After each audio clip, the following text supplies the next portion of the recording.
what time it is. It is that time of the day. It is time for Black Power Media to shine on y'all with the Remix Morning Show, giving y'all some of that boom bap breakfast. Now, let me introduce you to your host. We got no other than Dr. Jared Ball. And burn it down, Kim Brown. And Kamal K. Franklin. Yeah, Wu-Tang killer, bees on a swarm, played on your college ass disco dorm, but you didn't even touch my skills. Come on, man. Shout out to Old Dirty Bastard. Rest in peace. Power to Old Dirty Bastard. Russell Jones. Yes. One of the best things. Yeah, go ahead. Oh, no, I was going to say everybody likes it raw. One of the best things You ain't that lying. commercial media has produced for me in the last couple of years is that section in the Wu-Tang series where you see what it looked like in the RZA's mind when he put together the beats. Oh yeah, that was the way they put together and the way he had the bands and the folks in there. It was like, I need more of you. And the drummers are talking back to her. I was like, that is. And shout out to my man, DJ RBI, DMV's finest, who live on one of our radio shows reproduced that beat, showing us how it was done with the Stevie Wonder sample, with the drum kick. He was like, watch, and he did it live on the radio. One of the dopest moments in my little radio career. And so shout out to all of that. And thanks for that intro. That's a great way to start so the day. awesome. Some real boom bap. In the morning, boom bap breakfast. That actor though, the actor who plays he's not, he sounds the same. And I thought he was doing that voice. I thought you were talking about somebody else. My bad. No, I was talking about the one actor who played who ODB. No, the one that plays RZA. RZA, yeah. Oh yeah. I was like, I thought he did that voice because to sound kind of like Asian and whatever, like to sound like kind of like kung fu-ish. You gotta understand. But that's like every other role I've seen him in. It's like he played Bobby Brown or something. It's like in Whitney Houston movie. Voice. Yeah, I was like, wait a minute, that's that same voice. It's like, it's got to be hard to do casting like that. But there were a couple who were. I was like, that's who you got to do that. But it's got to be difficult to find people who can actually act, who might look like these people in real life. So the best casting I've seen on Ensemble is that Lakers thing. Y'all see that Lakers winning time? Winning. That one is they do a great job. Yeah. They do a great job of finding those folks. Can't wait to come back.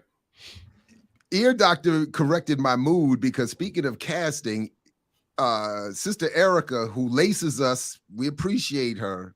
She put something for us to look at today that I was checking before the show that completely ruined my morning. What? The new color purple. There's gonna be a new color purple. It's the word the adaptation of it's a remake, a musical adaptation. So when you talk about casting, and I went back and found an article where Oprah was talking about how she put the cast together, and I was like, so you talk about cast, I was just like, oh, not again. We got to do this again. Kamal, you ain't make that face because I said that word, did you?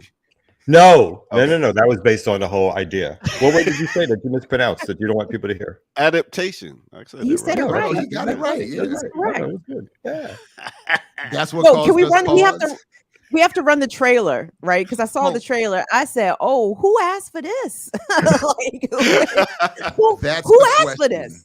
How do I point at Kim? But you know what? They did get the right silly because she's been doing it on Broadway for a while. They got Fantasia. I'm cool with Fantasia. Oh, yeah, we didn't need another movie. We could have kept it on Broadway. It's a musical. It could have stayed on Broadway. It was fine. Yeah. Is it a musical on Broadway? No, and now it's a movie. It had been on Broadway as a musical or just a regular one. It had been on Broadway as a musical. Yeah. Okay. Come on now. I mean, Fantasia's cool, but if she's not singing, what are we doing? You know what I'm saying? Like, and why this story? But the fact that it's been on Broadway all these years, I think, is another part of the point, because that's the clearest sign who the target audience is. Like, that's why these films. again, the whole going back to the 80s joint, the when you ask who wants these damn movies, it's not us. I'm being told. I went to see The Color Purple on Broadway. I took a guess. I was like, I have no recollection. How was that nap? Wow. I have no recollection.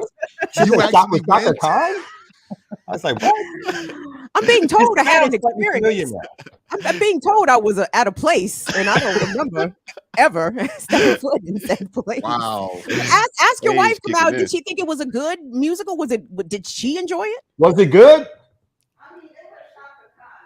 She said it was Shaka Khan. So say less. Say all right. So, and she wasn't drinking that night. So it was very well performed and very conservative politically. But yes, hopefully we'll get a chance to peep the trailer. So we all remember that. Yeah, I got the trailer ready. We could. I mean, whenever I didn't know if we wanted to do it in the intro opening or whatever. We'll get it. No, we'll get to it. We'll get to it. So everybody can get their tomato emojis ready in the chat. So they can get your tomatoes ready. So Kamal was on BPM yesterday, huh? That's the only way we can make it happen. Yeah. How was? I get to do a whole show because my kids' thing isn't until 2, so I don't got to dip out. I know everybody was worried about that. He's getting a perfect attendance award. Nah, he gets.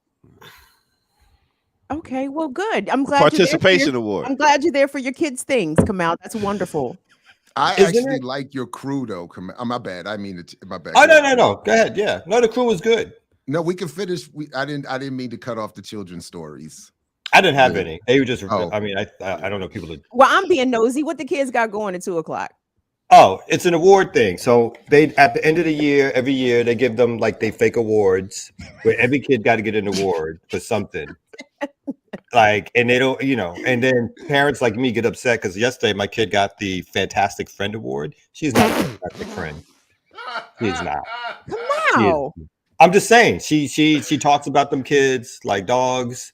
Where she got that from? Where'd she get that from? Yeah, no. I said it runs in the family. If everybody gave me, I was like, shh. And then she's friends with them one day, and then she's not friends with them. And then some other kid gets like the poetry award, and I'm sitting there going like, hey, Jared, like my Maya. Hey, Jared, the teacher be sitting back like, man, that kid looks sad over there. Let's come up with an award for them. That's all they do. No, somebody's sitting in the back saying, she. Who gave that kid an award? I was like, that kid got a science award? That kid with the runny nose is getting a science award? Why are you giving my kid a friendship award? What the fuck?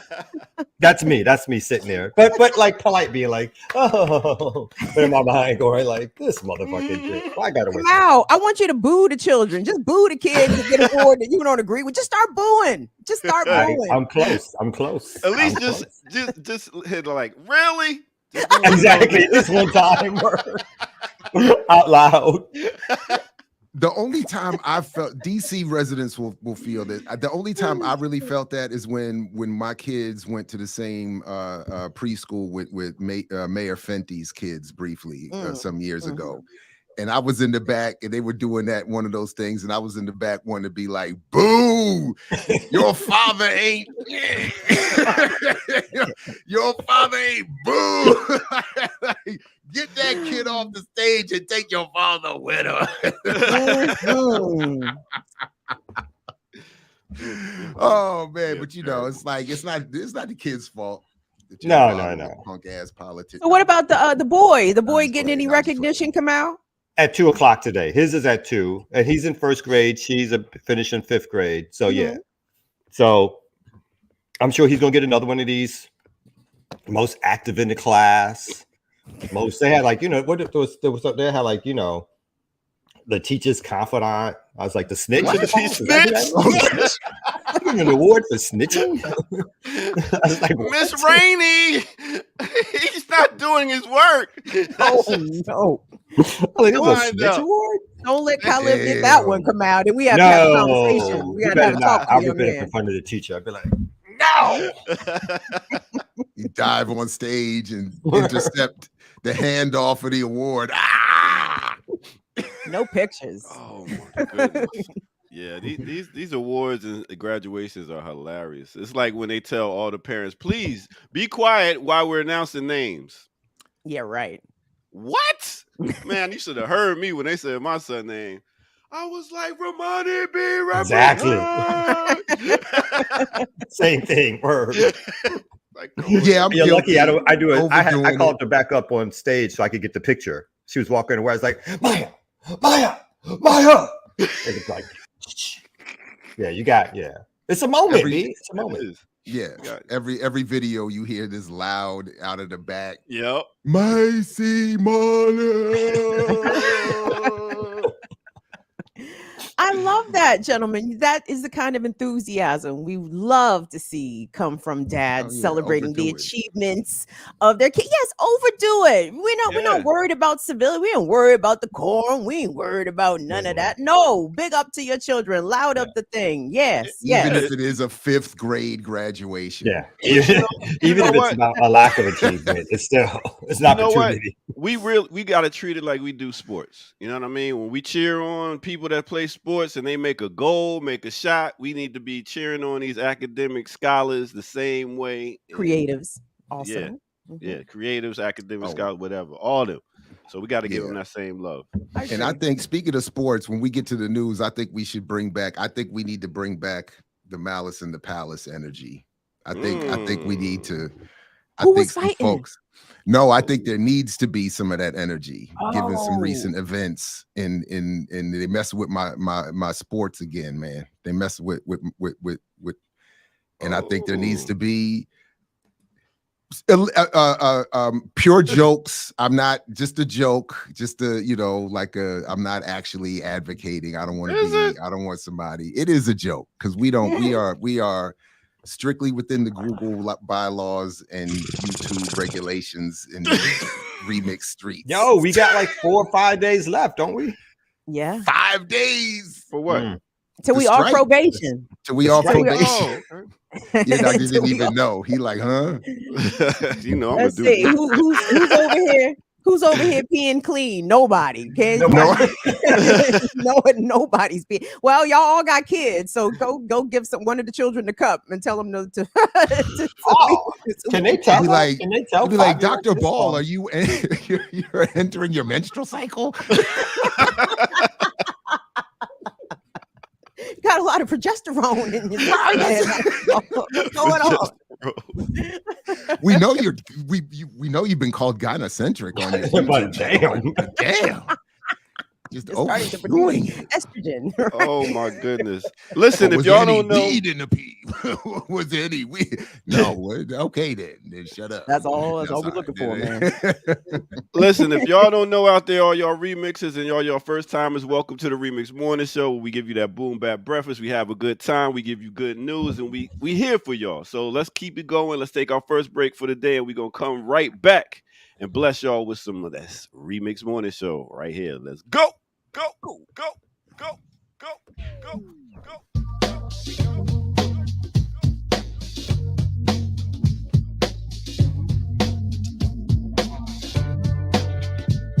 Is it real, son? Yes, I know it's real, son. Yes, I know it's real, son. Yes, I know it's real. All right. Yo, welcome.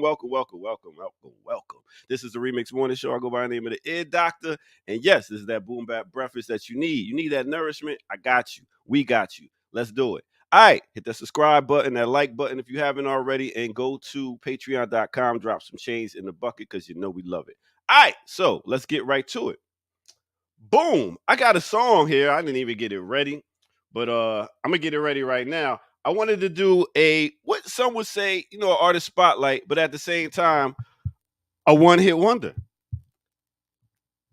It could be considered a one-hit wonder. Let's say that. But it goes by the name of a group that you might know, you might not know, that came straight out of Chicago. Let me give you a little background music while I talk about it, since I can't find it in my song right now. It's so much of a one-hit wonder. But let's talk about it. No other than, did I even pull it up? Boy, I am slipping over here. So with that said, let's talk about another person I did pull up.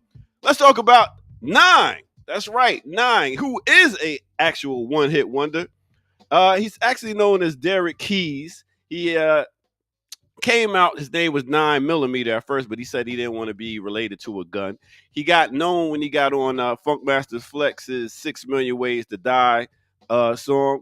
and he came out with this song, What You Want, Nah? Mad beats for my rhymes. Ill Posse and my name up in lights, N-I-N-E-E. Yes, that was Nine straight from New York. He came out with a crew called the Snow Goons in 2016. They tried to come back with some new music, but wasn't nobody really hearing it. You know, sometimes you come out with something that's so dope that people ain't really trying to hear nothing else. Other than that, he got to act in the episode of New York Undercover in 1997. Didn't do much other than this song 9, and he actually had like 4 albums, but nobody ever heard it because there was so many other MCs that was killing the scene at that time. But that is what it is. No other than 9 the MC. And in a minute, I'll find his song because I would be running around doing everything else. All right. So with that said, let's go ahead and get back to the Remix Morning Crew. You know how we do. Let's go.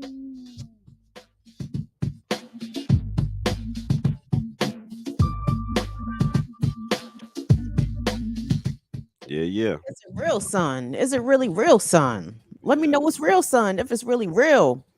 Yeah, doctor, what was that? I'm sorry. I mean, usually I'm in support of the artist spotlight. What was that, man? What was that? Because I didn't hear a song. I was half listening. I heard somebody named This is find it.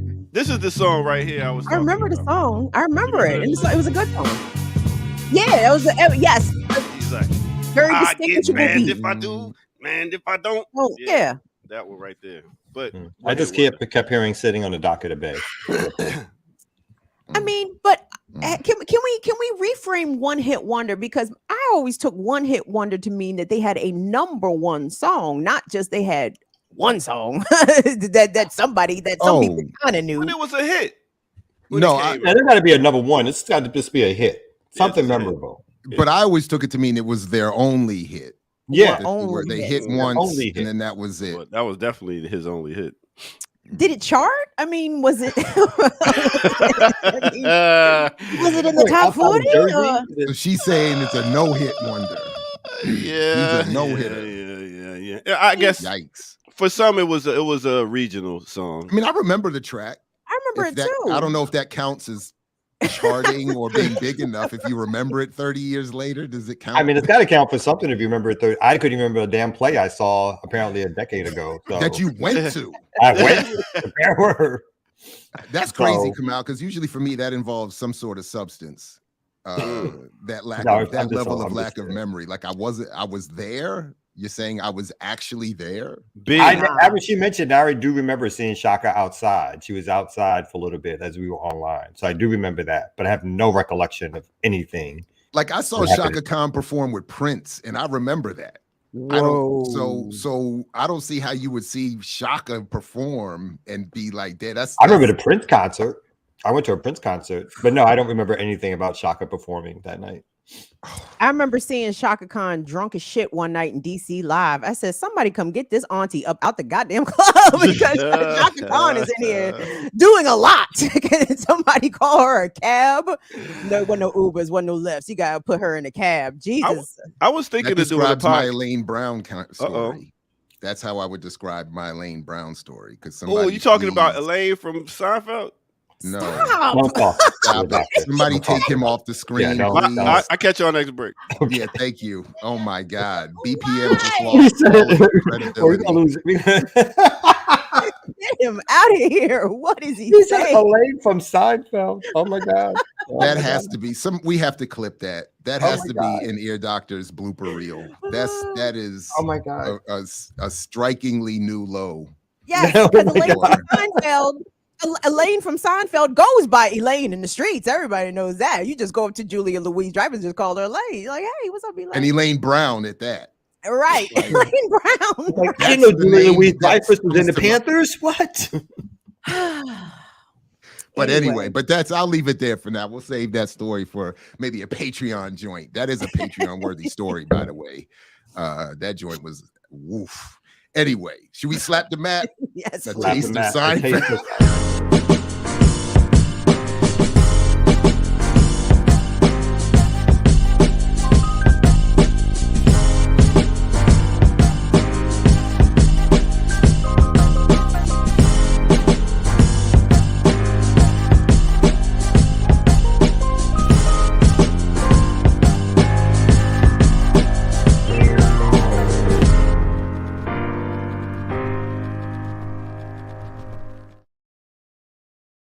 Yes, y'all. Welcome everybody to the Remix Morning Show. It is Wednesday, May the 24th. This is a live program, 2023.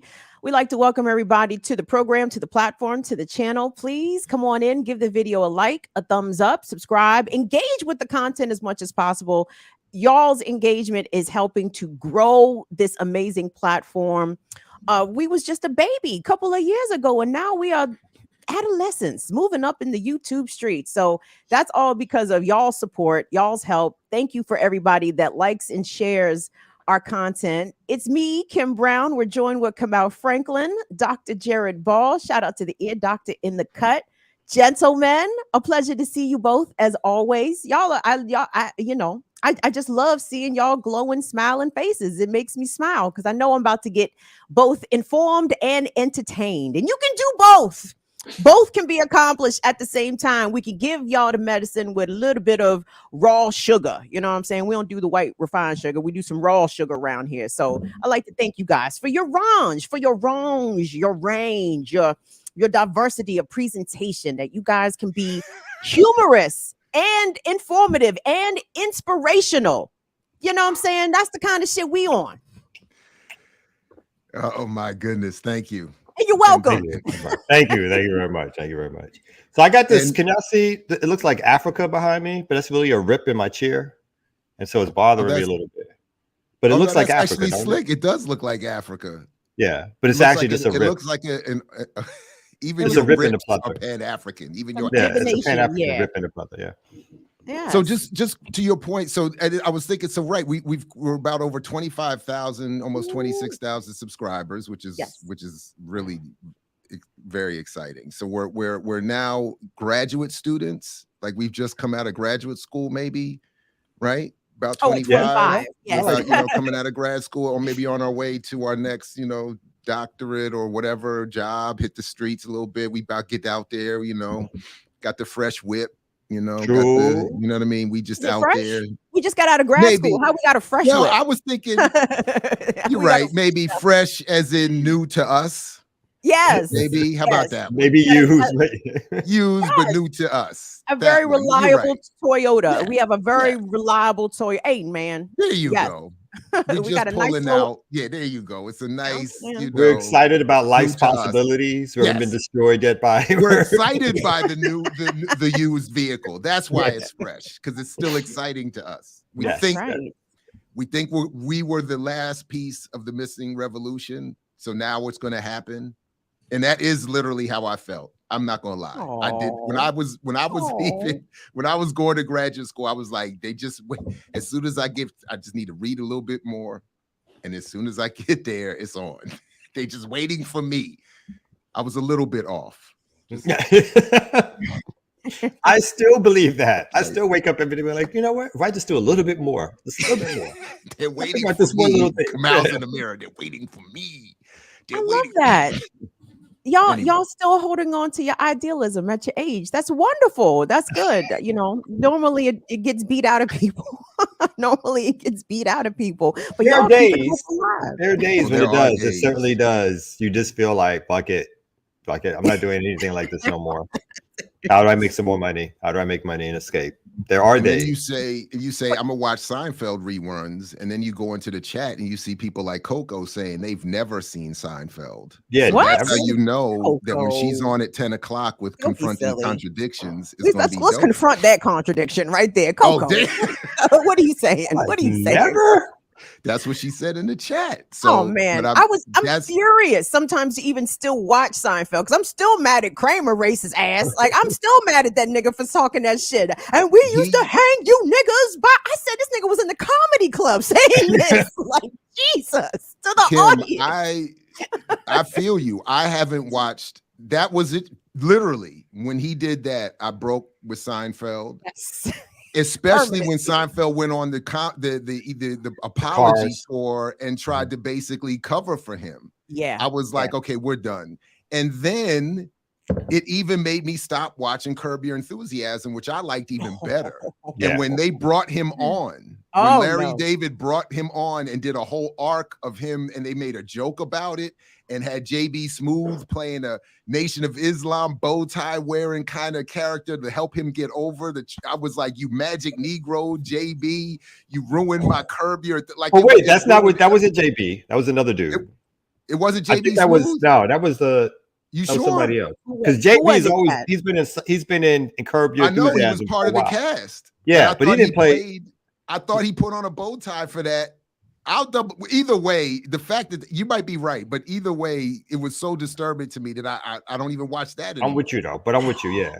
I need subdued racism. I need to know you say that shit when you go home. When you I go don't home. need that. I know you say it. We know you say it. I just need the illusion. Oh, man. And that's why I like Seinfeld in the beginning. Like they don't like my Vernon philosophy. No black people on the show. They kept it real. Yeah. Even in New York City, they had 0 black friends, no brown interaction. I was like, that's what I'm talking about. Don't have no magic special friend that you bring through. There was like 3 appearances of black friends. And I was like, yes, leave it at that. I don't want no fake. It is Jay. That is. Oh, yeah, Jay. Oh, I'm so okay. Okay. Ruined it. I was like, you Oh. mother. It was shameful.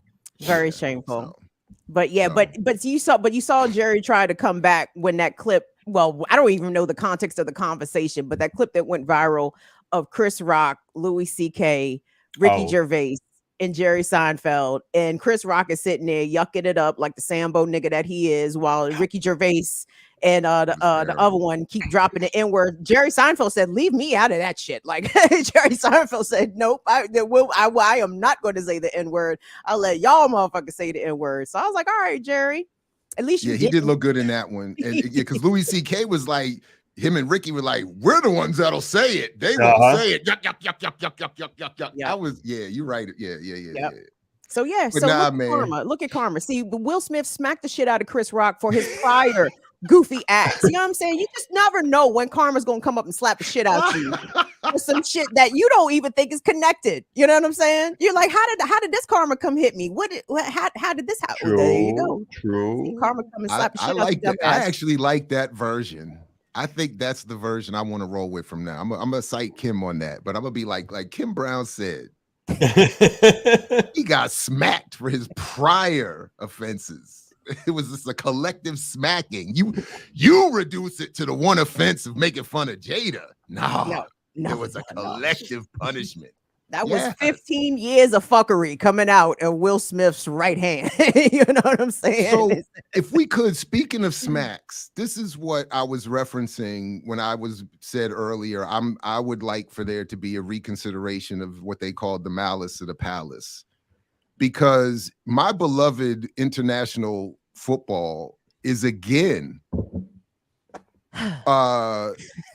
these fans are out of control. This is my man Vinicius Jr., the Brazilian superstar, brilliant player who plays in La Liga, the Spanish league. Mm-hmm. And again, he's on the field. I'm not going to get his. I mean, I don't know. I guess this is just ESPN folks talking about it. But again, he's on the field. And they start calling him monos and all this monkeys and all this other kind of stuff and all these racial slurs. And he gets very upset. Was this in Spain? Italy? This is in Spain, in Valencia specifically, the team Valencia. And he said, he came out and, I mean, he's been having this problem for a while now. And he came out and spoke again saying, listen, the league that used to be known for Ronaldo and Messi and some of the best players in the world is now known for racism. And you all are, and like it's becoming a problem on the field. He's been, you know, he at times been, you know, losing his temper. I think not sufficiently. And you know, and again, everybody's talking about, well, we don't know what to do, and it's a societal problem, and football can't. So I was trying to think of some solutions, and I thought, okay, one solution would be, I was thinking of my 20-year-old self, and I was thinking, give players like Vinny 100 extra tickets for him to populate the stand with the people of his choice, and let the next one come out their mouth, and then he doesn't have to be Ron Artest. Just have me in my 20s and 50 of the rest of us, and we just give me good seats and some, something I can hear with, get the good audio, something. And the first one to come out their mouth, and I'm not advocating, this is all just jokes for news. I'm not advocating, but let's see what would happen if everybody's, present and accounted for, and people want to get up there, because you see people in the stands, like they're screaming and they getting aggressive.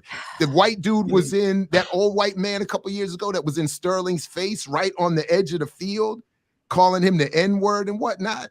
What?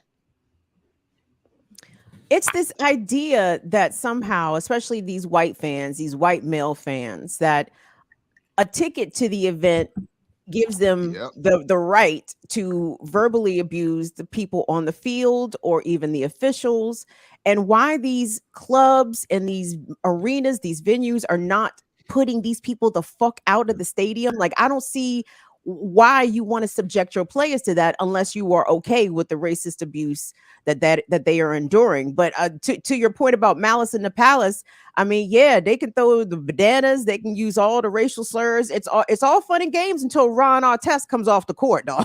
You know what I'm saying? It's all fun and games until Queensbridge hits that stair and starts making his way to you. Like, it's gonna take one of these Euro crackers to get physically dealt with before they put a stop to this shit. And even that won't stop it. That'll probably embolden them even more. Oh, look how violent they are. They're attacking us. Right. But the league won't do anything. Like, the league can ban. They can easily look at some footage, find out what seats. They can start doing some bans to make it like, if you do this, but they're not going to do all that because they have. In some cases, they've said they've done that. Mm-hmm. Like the guy I was talking about in the Sterling incident, I think was identified and permanently kept out. But I don't know. Honestly, I don't know exactly what could be done, and it is a bigger societal issue. But I do feel like, to your point, more can and should be done, and I'm interested in some creative responses that don't involve people having to go into the stands. But maybe if we just said, I don't know, we're gonna have, I don't know. Honestly, I don't know. I thought about, like, we would have a Pan-African Day, and only people who consider themselves as part of the African diaspora can show up in the audience for a game. Like, you get free. Or maybe a team has to forfeit if you're doing done that too. They have done that. Forfeit games. Okay, then that's what they should do. They have. That has been brought up, and yeah. But because people have even brought it up that sometimes fans, like, for instance, this was a game where Vinicius, who plays for Real Madrid, is on an away game at Valencia, and there's this argument that the home fans do this to get people off their game, to disrupt, to do that in the third, and that's where the discussion of, well, they should just have to forfeit. Like, Valencia won that match, and you get a 1-0 victory when the star player, the star striker from the other team, is distracted by being called all types of monkeys and whatnot. And I could easily see, as a player, I was easily distracted by what was said on the sidelines. I thought it was a flaw, but I was over distracted by it, and it would mess up my head and would make me play even worse. Why am I not shocked by that? I'm not shocked. Not proud of it, but it's true. And I'm like, and it's clear, like, it's unrealistic to think that 20-year-olds, just because they're multimillionaires, wouldn't be affected by that. And that, like, you running down the field and all of a sudden somebody monkey this, monkey that, huh? What? The image I still have in my head, in relation to African players or players of African descent experiencing racial abuse while playing international soccer. Is it Balotelli, who was the beautiful, Mario Balotelli, gorgeous, from Italy? I just have this picture, this image of him picking up one of the dozens of bananas that were thrown at him on the field, and him picking up the banana and holding it up to the crowd and saying something in return. It's like, y'all still doing this?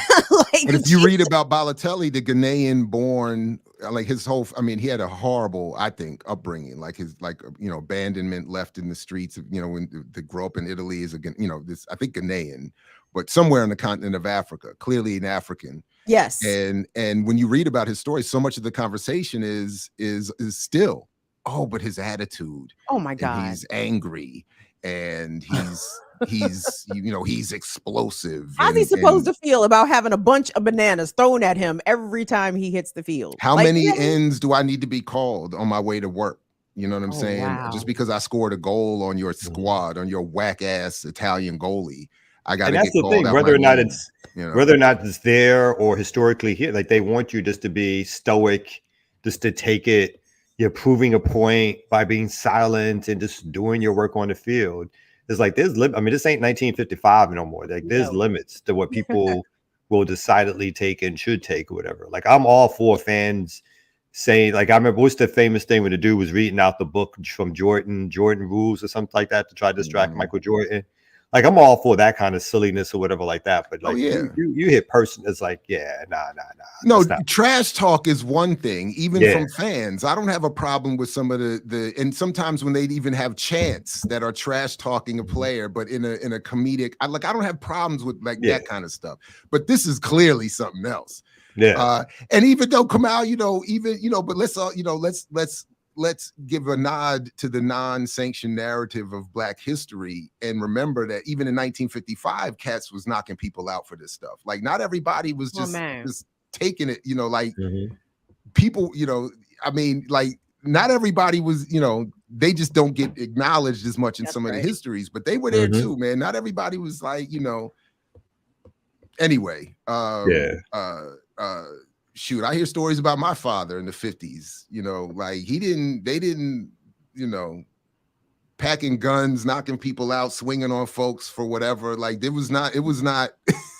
Yeah, everybody was like, it wasn't all turn the other cheek. Yeah. Right. So, but and I just and again, I don't want the Google overlords to get upset and misunderstand me, but I just think that I'm all for some creative responses, like whatever we can come up with that. And yeah, I did hear that Mbappe was dating a trans person, and really, I honestly don't. Oh, that's no dope. Disrespect. I don't care. I don't. I mean, if it's true, congratulations. I don't know. But I did hear that. I saw. There was some stories about it.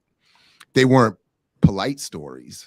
But I'm certain they were, polite. but people are homophobic and transphobic to the grave. It's like, man, everybody love everybody. Yes. Stop worried about who is getting what, man. Worry about the own genitals you got access to. Don't worry about what other people's genitals. It's weird. There's a big obsession with genitals going on in America these days. It's strange. It is strange. Put more clothes on, everybody. That's just the mood. Everybody put another layer on. Everybody, just everybody. And yes, my father was an organizer in Cincinnati. He was in CORE, and he was in the founding group of that city's chapter of SNCC. And the version that I liked was that he ended up in DC to have me because the sheriff there told him if he kept doing his work, he would be found in the Ohio River. Whew. That's the version. There are other versions, to be honest, that I've heard over the years, but that's the one I'm running with. So, oh wow, where'd you get that version? Is that from your family? Yeah, it came from my godfather, his running mate, Mr. Porter, who was out there with him, and then came out here to DC in the mid to late 60s. Oh wow. Yeah, so but history's a funny thing. And there's positive and negative mythology. So I have a whole bunch of the positives, and then I'm just gonna run with that. Oh, Jared, look at you. Let me get on. I need to get on your level, man. I ain't there yet. It's a struggle. Yet. I'm not always here, Kim. Jared, I'm telling you, like that's a side of shit that I don't think people really talk about. Yeah, because there are people who love Black people, who struggle and organize on behalf of Black people, that love the collective and will do things to try to better and enhance the collective. But when it comes to some of their interpersonal relationships with the people that they're supposed to be closest to, they really dropped the ball. and for me personally, I have a very hard time struggling with my father's legacy, because sort of like with how you describe your dad, like he was extremely active as an organizer. There's lots of newspaper articles written about my father. His picture hangs in a museum in Little Rock. You know what I'm saying? But he was a terrible father. He was a terrible father. And it's like, how do I juxtapose the works that he did for the people versus the way that he treated and raised me? Because in my opinion, nigga, you had one job. I'm glad that you help people get jobs and help to open up shit. That's great. But as far as your child is concerned, you only had one job, my nigga, one job. So so anyway, so I struggle with that still to this day. My dad's been dead over 20 years, and I still have a lot of struggle with that. So did you ever have a conversation with him, or never? I didn't even know he organized and shit until after he died. That was the other thing. That really pissed me off. Also, here come all the newspaper articles after the funeral. I said, where the fuck was this shit 5-10 years ago? Y'all didn't tell me anything about this, and he didn't tell me anything about it. So that also gives me a little struggle. I'm like, were you proud of your work? You know what I mean? Were you glad that this is the kind of struggle that you engaged in? He never mentioned it. Now, obviously, and again, I know a lot of older revolutionaries can relate to this. When the 80s came, you know, my father dealt with substance abuse. He was a bad alcoholic. He had a coke problem. You know what I'm saying? I know that for those who did not end up in jail, substance abuse was a method of coping with all the trauma that they had endured while they were organizing and doing whatever they was doing. I get that. You know what I'm saying? But your kid don't want to hear that shit, no, dog. Nigga, go to work. You know what I mean? Like, so anyway, so I were you there when I got my 5th grade participation award? Come on. You're not gonna be like, was Kamau out there organizing some goddamn Cop City? Goddamn kid. I came out of Cop City. He was there when I got my participation joint. It means something. It means, and that's real. You know what I'm saying? So I applaud you guys making the split. You know what I'm saying? Splitting your time between your revolutionary work and your responsibilities and your duties, your obligations to your children as fathers, to your wives as partners. Because not every brother, not every sister, but I'm talking about brothers right here. Not every brother is capable of doing that. And it's sad when it doesn't happen. You know what I mean? It's like, if you loved your people, you should love your family too. I won't front it. For me, it's not a split. And sometimes the girls would prefer, they'd be like, please go be more active. Could you please go organize? Daddy, there's a protest today. Don't you want to go? They're marching. They're marching. They're down there. Like, got your shoes by the door. I made you a sign, Daddy. Here you go. Go with your little Black Power chant. Go on out there. Because in that one, that's what I'm saying. I've overdone it in the other direction. I'm at every damn thing. I'm in the parking lot waiting outside. I'm in the sideline. I'm in the rain, in the heat, my back hurt, laid out on the sideline like Larry Bird at the end of his career. Like, and you just watching. You know? They're like, yeah. Now I don't mess with the parents. I don't talk to the other parents. And I'm in the corner somewhere on the side, like I'm off to the side with the headphones on, but the girls see me. And I'm like, I do that too. I'm not as drastic as that, but I barely I just have to talk to them when they interact with their kids, interact with my kids. But normally, like, you know, after school, there's a park the kids go to. I just do my own thing, walking around. All the parents are huddled, talking about it. It's like, I don't want to talk to them. No, because every time I ear hustle and hear what they're talking about is something that'll make me upset. Right. And I'll be like, and they'd be like, the girls would be like, Daddy's fighting again. He's arguing again. Fighting again. With the big eye rolls, those enormous eye rolls that go across the whole horizon. It's the again that gets me. Daddy's fighting again. There you go again. Anyway, my bad. Anyway, yeah, no, it's you know, it's rough. It's tough. I mean, I get it. It's difficult to put it all together. So anyway, ear doctor, I see you. Wait a minute. Don't we have a few more minutes for a story? Where did he come from? Did he appear and then disappear? What happened? He I think it's time for a break. I think y'all my bad. Yeah, y'all been talking for a while. I was just like, okay. You know, This way we come back, y'all could get into some. I got a story pulled up. You saw I had one ready. I got stories ready too. I was ready. I'm ready. But you know, Kim got profound on us. He's like, we can't stop the profundity. Yeah, Ooh, I love that word. I love that word. I gotta use that one. Don't do it. No, don't Whoa, the disrespect there. Your profundity needs to just calm down a couple levels. All right. No. So oh no. I'll allow it. Hey, it works in the context, right? That's right. Yeah. I think Elaine said that on Seinfeld. Yeah. That's the Elaine Bennett dance. Elaine Brown Bennett. Oh my God. Bennett. It's Bennett. So, Bennett. I actually thought it was Elaine Bennett. Oh yeah. Anyway, it was not. Yeah, it was. Yeah. Okay. All that. We're gonna take our second break right here at the Remix Morning Show. Joe.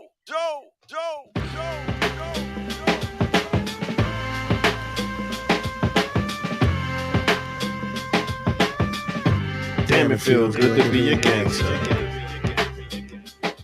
Yeah. Big up to all my gangsters out there, revolutionary gangsters out there, laying it down, staying there for your fam and holding it down. Yes, that's what we do right here on the Remix Morning Show. We hold it down for you and yours. Make sure y'all hit that like button. Make sure y'all hit that subscribe button if you haven't already. And tell a friend to tell a friend. Once again, it is on, as Naughty by Nature said. It's on. Anyway, let's go ahead and get to who I was talking about before I still didn't pull up this damn picture. But anyway, let me get right to it.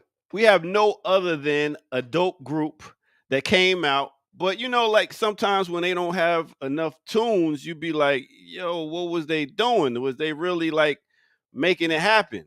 And for this group right here, I would say that they had one real hard hit. Who am I talking about? No other than, y'all know that sound right there. That's no other than the group that goes by the name of Jade. That's right. Jade is an R&B group that came straight out of Chicago, Illinois in 1991.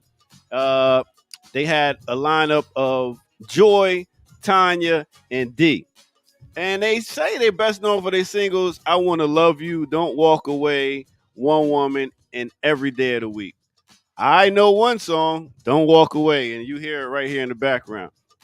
Now, the thing about them right here is, you know, they was also got their songs in movies. In order to keep the song on the soundtrack, they had on the soundtrack a Kid and Play's Class Act. You know what I'm saying? They came out with that. But this group came up listening to different jazz vocalists like Sarah Vaughan, Nat King Cole, and was like, all right, we're going to put all this into our music.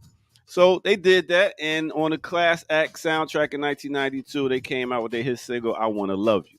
I don't really remember that song like that. But they came up, did their thing, got on shows like The Tonight Show, Arsenio Hall Show, and came out. They had 2 albums. One was called Jade to the Max. The other one was called Mind, Body, and Song. So big up to no other than Jade. I don't know what they're doing right now, but actually 2022, Jade is touring with the original members. So they actually are still touring and doing this song. And actually one of the singers, Joy, came out with a debut album called Love Language. So big up to no other than Jade. This was a banger. It came out at a time when you had a bunch of dope sister groups like TLC, SWV, and Escape. They was also appeared on that Freedom soundtrack that had that Panther soundtrack that had that song Freedom. So they got to get their rounds in. And guess what? They was also on New York Undercover. I swear every singer, rapper from that era was on New York Undercover. Big up to y'all, Jade. All right, now let's get back to the Remix Morning crew. Nah, we do.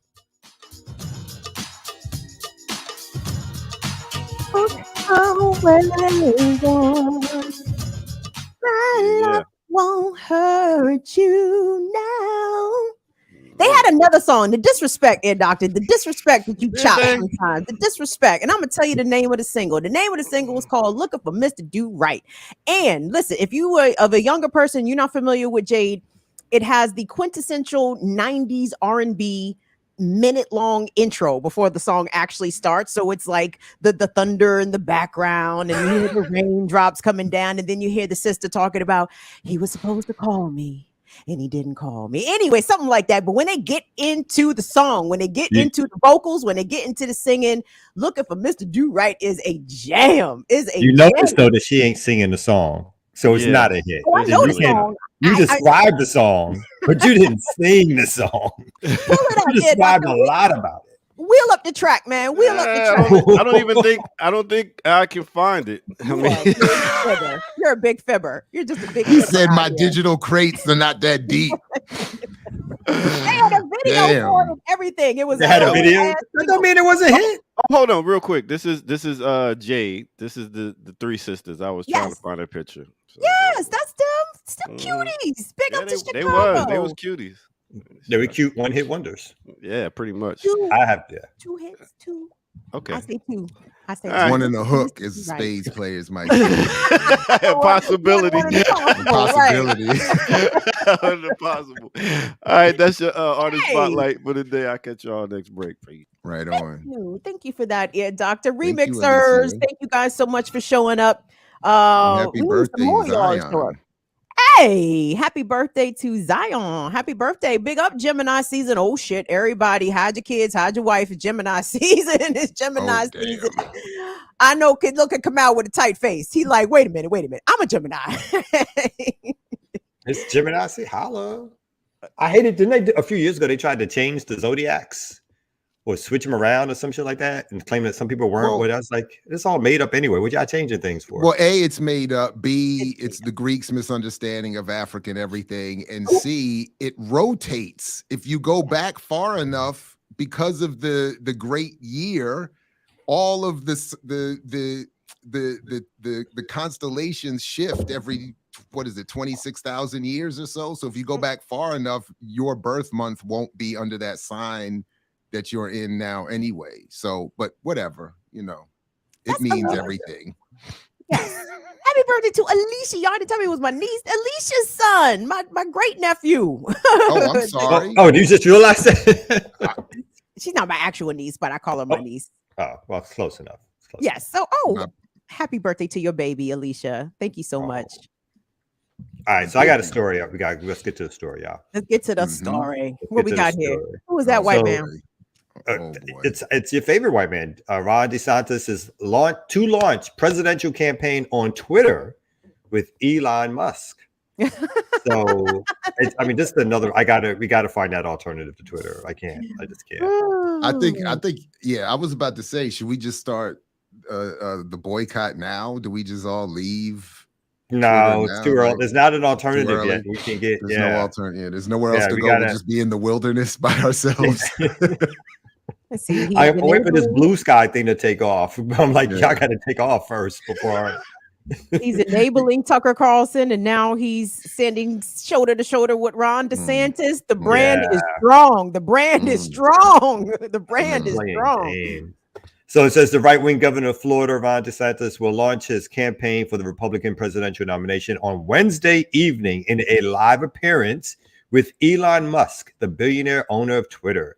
NBC News first reported the plan, saying the Twitter Spaces talk at 6 p.m. Eastern Time will be moderated by David Sachs, a tech entrepreneur, Musk confidant, and DeSantis supporter. Multiple outlets later confirmed the scheme, and Musk himself retweeted one report.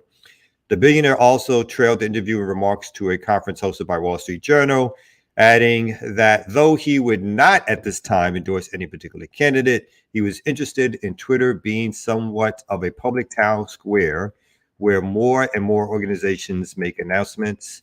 And it says, having convened a widely reported gathering of donors, DeSantis was also expected to release an announcement video on Wednesday.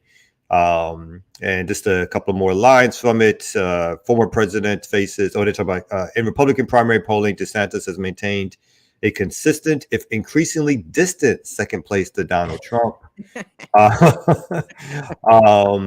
And the Trump, who's no longer on Twitter, but Trump used Twitter to great effect in his rise to power but was suspended from the platform. Musk lifted the ban, but Trump has continued to use Truth Social, the platform he set up in his exile.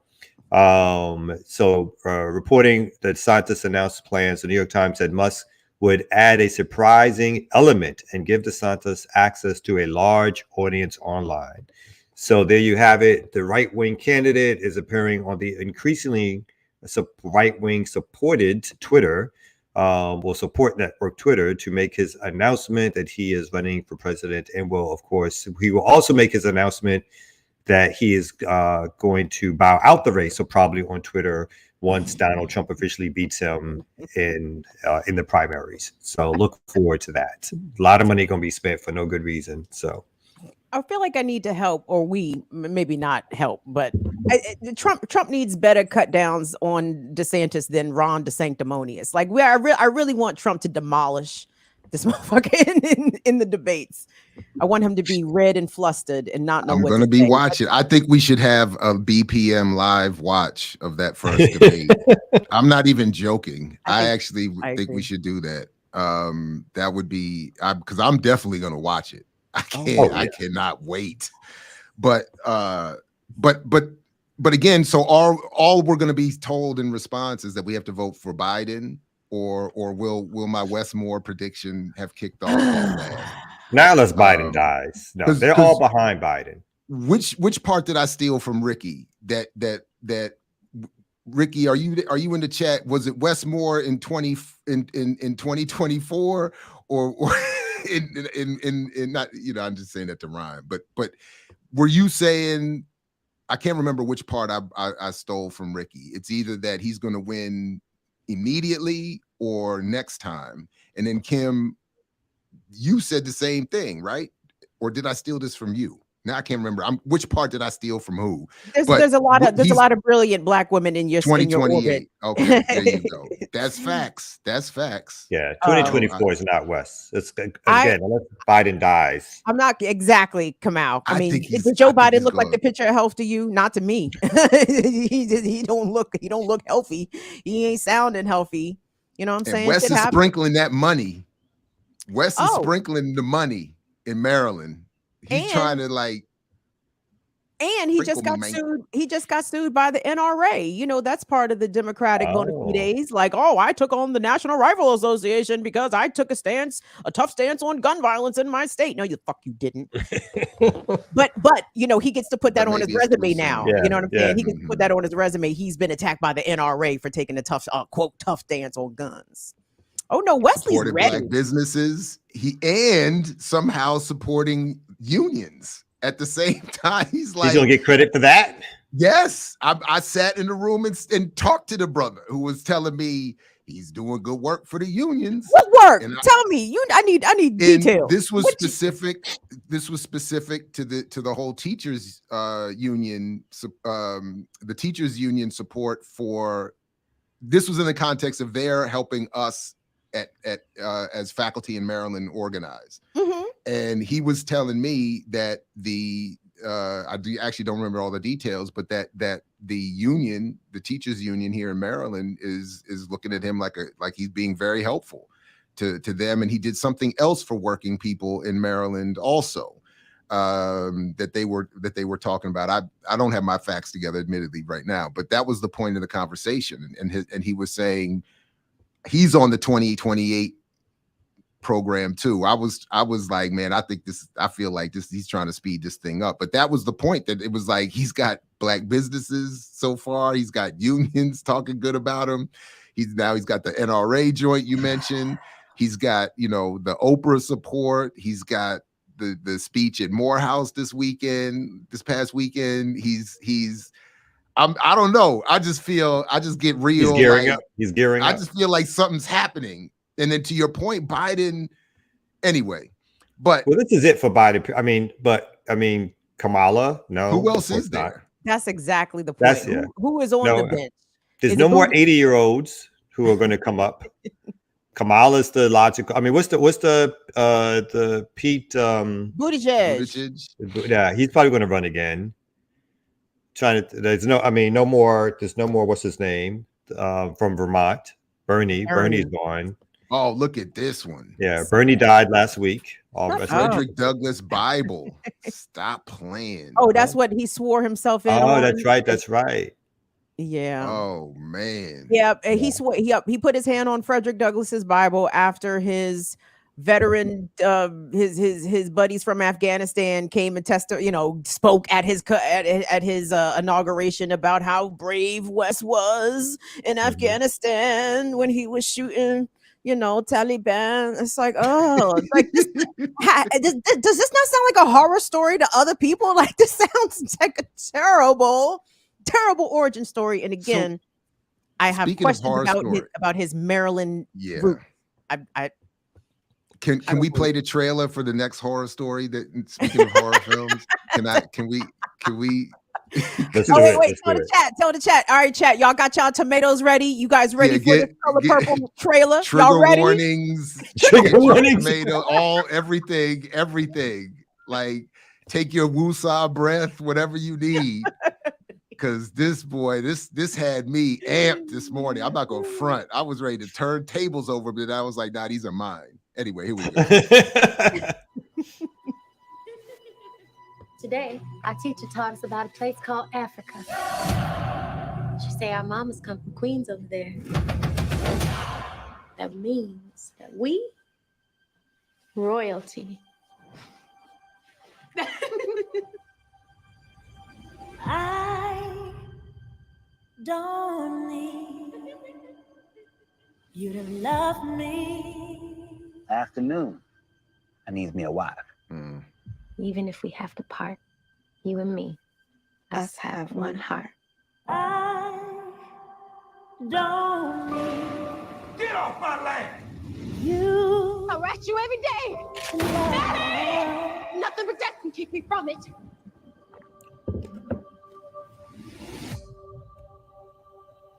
Oh, Miss Seeley. You must ain't got no kinfolk around these parts. All I had was my sister. She was the only one ever loved me. I'm gonna hold my head up. I'm gonna put my shoulders back. It's Quincy time Jones? for you to see the world. There's gonna be some changes made. Put it on. This ain't me. Hush. We need to look like we belong. Let's see this smile and come. Ooh, sweet and loving God. We're gonna get a nice long build up. Christmas. They Disneyed up the color purple.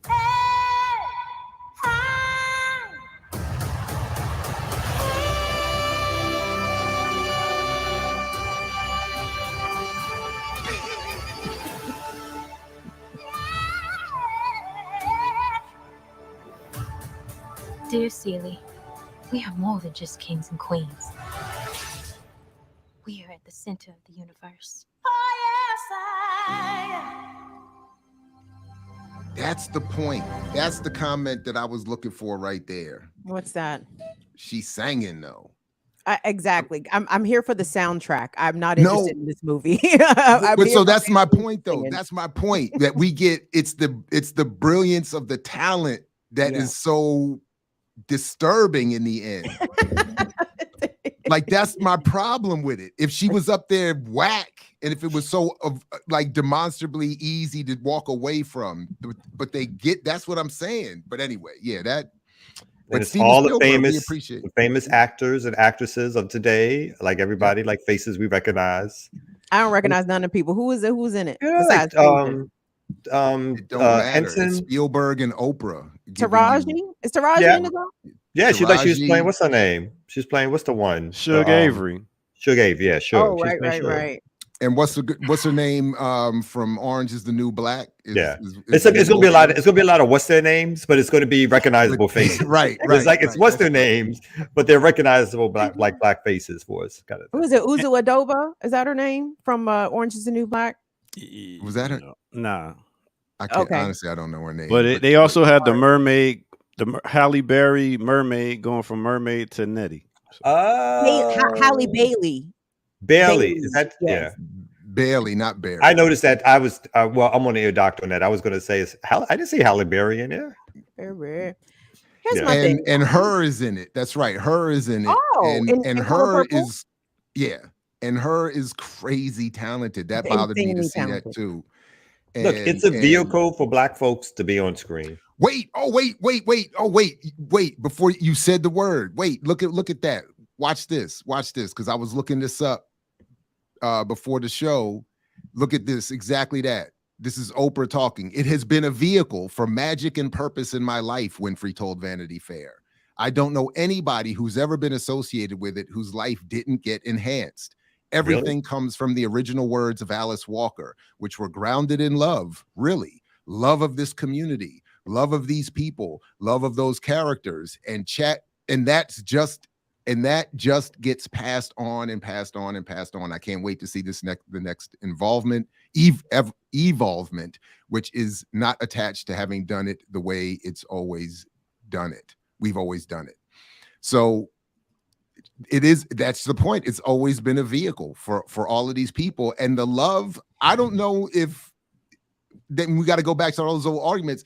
Black men don't get a lot of love in this rendition, where it seems like, from memory, it's been a while, from memory, Black men are the eternal enemy and evil in a piece set in enslavement, etc., and so forth. And we're going to get all of that. It just seems like we're going to be brought back into that same sort of, I don't know, narrow argument, I think. But anyway, now it's ripe for gender wars. So I'm sure it's going to have everything. I'm just curious. I guess it feels Disney like a Disney-ish thing, but it's now a Hollywood property in general. So whether it's good, bad, or indifferent, however it tells its stories, in 10 more years, there's going to be a cartoon version of The Color Purple, an animated version of The Color Purple. In 15 more years, there's going to be a space version of The Color Purple. Oh, wow. There's going to be, so it's a Hollywood vehicle. So no matter what, it's never going to die, right? That kind of thing. There's going to be some new reason to retell the story over and over again, because now it's a Hollywood property. So, and that's the thing. So it's a known, I guess, bankable asset, right? This entity, this piece of art has performed numerous times before on the screen, on Broadway. It's had different iterations, and it's been very successful. But my main critique is of the Hollywood rebooting process overall. It's so disappointing to me that new projects just don't get greenlit, because they're too busy making fucking reboots. Who asked for this shit? And I think it's really a disservice to the young actors that are going to be part of this, because the original Color Purple movie was performances that cannot be replicated or duplicated. Like, I see Danny Glover, I still get mad at Danny Glover to this day because Mr. was so terrible. He was so terrible. Like, sir, how did you play such a horrible fucking person? Lady who plays Suge, the lady who the person who played Danny Glover's father, Whoopi, in the joint. Like, these are unparalleled performances, and as talented as Fantasia and her and all these people are, I'm not sure if their acting chops can hold a candle to what was laid before them, and I don't think that's fair to them. They should have been given a new project to display their talents on. Like, come on, stop doing these half-ass second runner-up bullshit. It's so dumb. I just watched last year a great series that was depicting the making of the film The Godfather. And the way they did it, the way they made reference to the original characters and actors playing those characters, I thought was brilliant, and done in a way that exactly contradicts what the point or supports the point you're making, Kim. In other words, they didn't just remake The Godfather with younger actors redoing Al Pacino and Brando and De Niro and all those classic roles. They found new ways to tell the story about those characters with new actors playing new roles. So if you wanted to do, there could have been millions of ways to reference The Color Purple in the 21st century in a new way without it being done as a direct remake, where, as you're saying, we're now being asked, because they're singing now, potentially, that'll be the difference.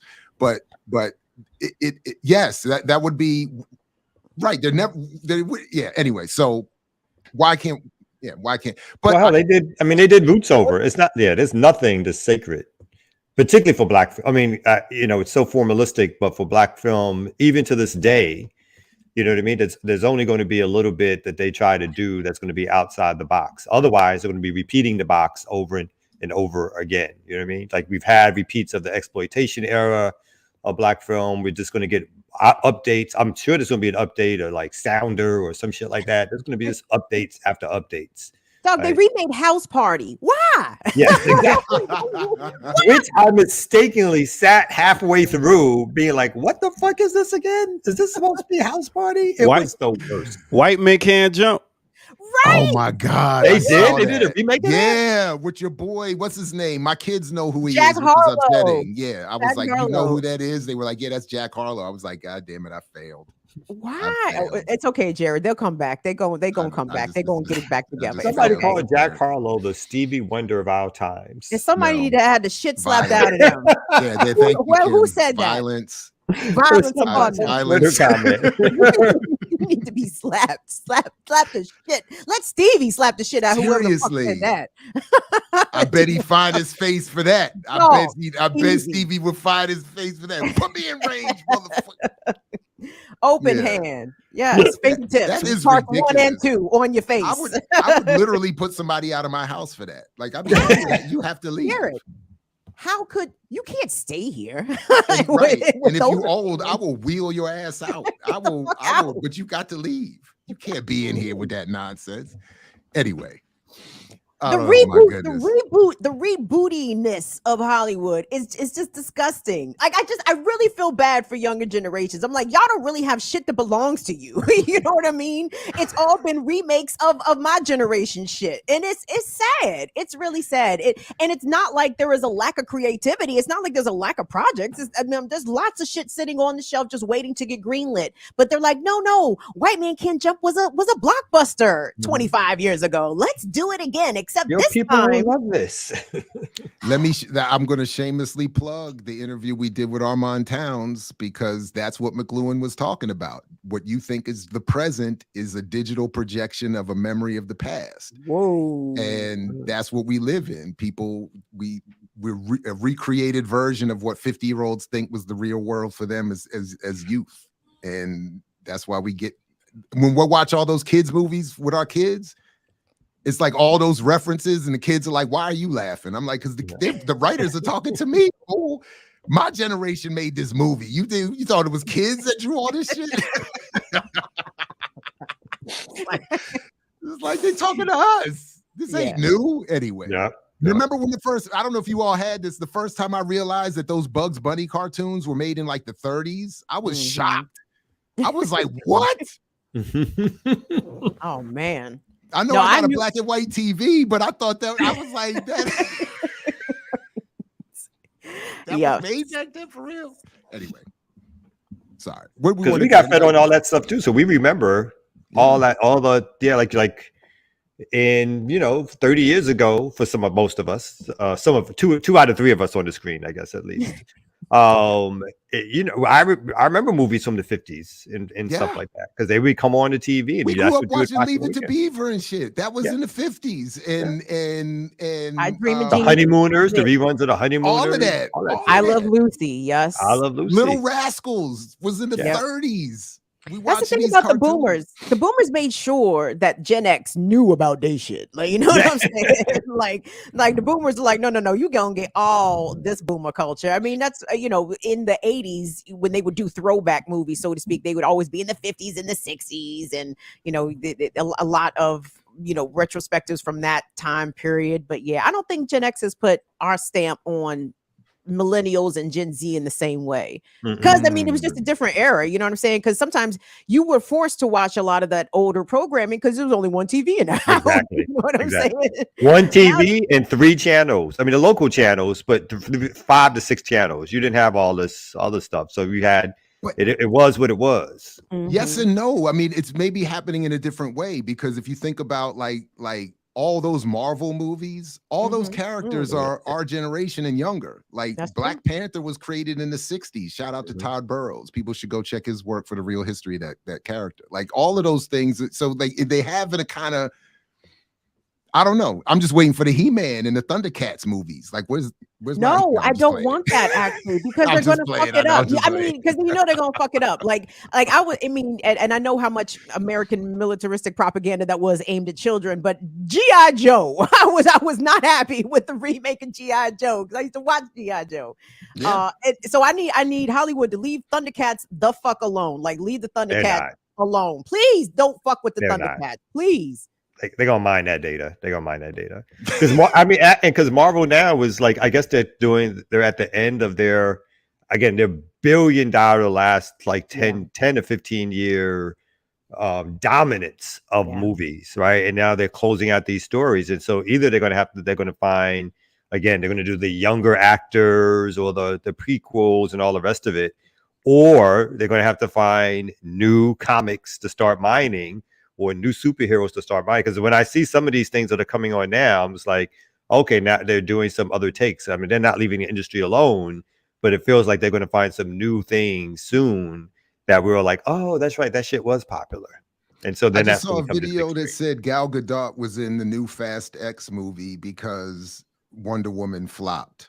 To your point about they're coming to the end of their superhero thing, like it's all been stretched. So they were like, they were like, okay, we'll revive her because she apparently was supposed to have been killed off earlier. And they're like, nah, these movies don't mean nothing. Ain't nothing real in here. She survived getting sucked up into that jet engine. We'll just put her back over here. Yeah, exactly. It's a twin sister or something. It was, right. Escaped. It was a dream. You don't remember that. Oh, she didn't die. You have no memory of that. That was huge back in the day. I know the Ear Doctor's about to come on, but the Dallas reboot, I know nobody's gonna remember this. Yeah, I remember it because they had a whole season where they killed off Bobby Ewing, and the fans revolted, or people would stop watching it as much. They were like, you know what? Let's just bring him back to life. It was just a dream. It was just a dream. The new season was a dream. Yeah, she'd walk up in the shower with him or some shit like that. It's like, what the fuck? How do y'all do that? When they everybody went for it. When they redid the A-Team, I was like, come on, y'all. You can't. They did that too. They redid. Yes, they did. And so many of these reboots have been completely unremarkable, not rememberable. That's why people are like, they remade that. Yes, because they do this shit half-assed. They don't even do a good job at it. It's like, can you please leave my things alone? Just leave them alone. Leave them back in the 80s. Just let them be. You know what? Mr. T. They bet, huh? Did somebody new play Mr. T? Oh yeah, the MMA boxer. Dude. Yeah, I forget his name. Dude. Yeah. But I'll tell you one movie they better never mess with. Willie Dynamite. Let me tell you something. Oh my God. Willie Dynamite was one of the best movies ever, and it had my boy from Sesame Street right here. Is that Gordon? That's right. That's Gordon. That was Gordon. Yes. That was Gordon. Yes. Show it again. Show it again. It was Gordon. There you go. Oh, Look at him. Gordon. Look at that. If you Look back at it Gordon. you see Out. it. Yep. You gotta do a contrast. You gotta do a juxtaposition. Oh, you gotta find a Sesame Street picture. I don't think people yeah. understand. I'll work on it because I tell you, man, that was one of the greatest pimp redemption movies I have ever seen in my life. Listen, in my life, that movie was great. If y'all don't know, redemptions are important. Yes. All right, so with that said, we're gonna take another break and come back with some more news right here on the Remix Morning Show. Joe. The button. Hit the button.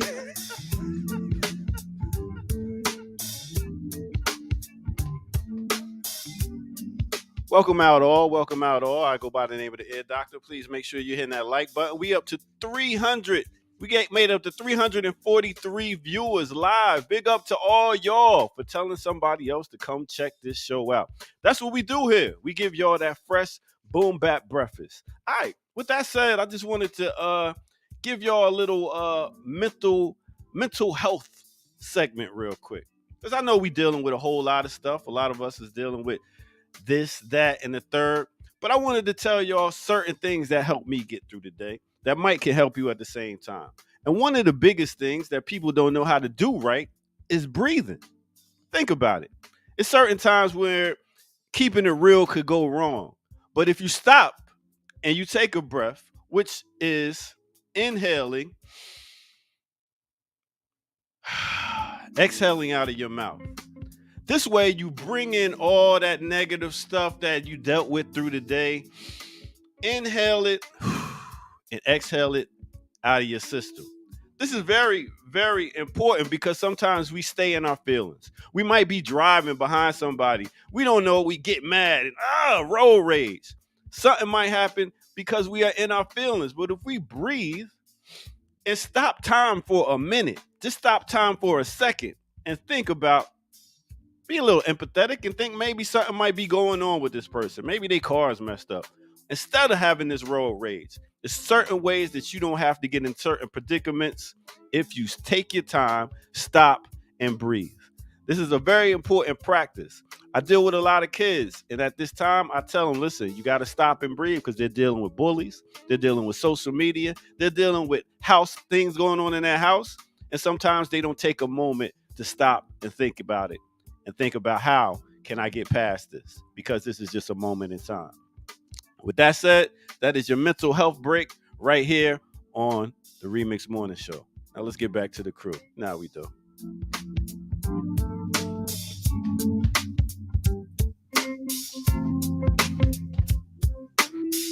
And you got to hit them with the G.I. Joe joint.